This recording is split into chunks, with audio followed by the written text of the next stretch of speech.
क्या करिए क्या जोड़िए थोड़े जीवन काज, छाड़ी छाड़ी सब जात है, देहे गेहे धनराज। इस दोहे में संत कबीरदास जी ने मनुष्य को जीवन की क्षणभंगुरता और माया मोह से जुड़ी व्यर्थता का बोध कराया है।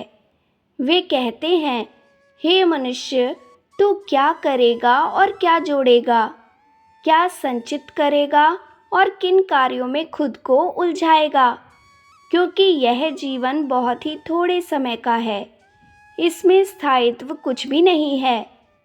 संत कबीरदास जी कहते हैं कि जब मृत्यु का समय आता है तो सब कुछ एक एक करके छूटता चला जाता है।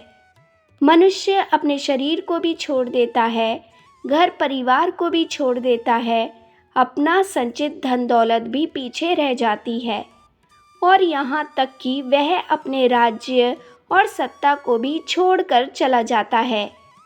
कबीरदास जी कहते हैं कि यह सारा संसार माया का जाल है और मनुष्य इसमें उलझकर यह भूल जाता है कि उसका जीवन अस्थायी है।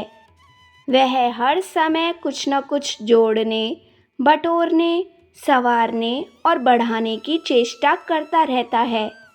कभी धन, कभी रिश्ते, कभी मान सम्मान, कभी भवन।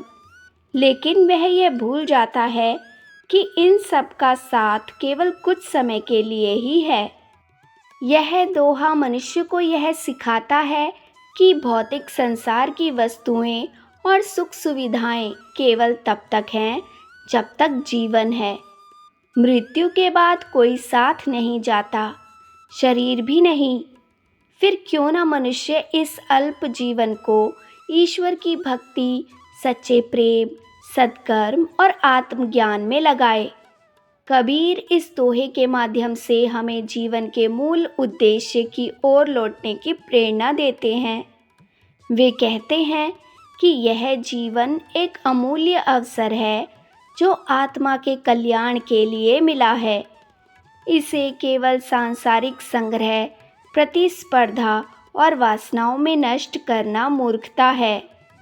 यह दोहा हमें सचेत करता है कि हम अपने जीवन की दिशा पर विचार करें। क्या हम केवल जोड़ने और पाने में ही लगे हैं, या हमने आत्मिक शांति, भक्ति और सच्चे ज्ञान की ओर भी ध्यान दिया है? क्योंकि अंत में छूट जाने वाली वस्तुओं पर अपना जीवन व्यर्थ करना बुद्धिमानी नहीं है।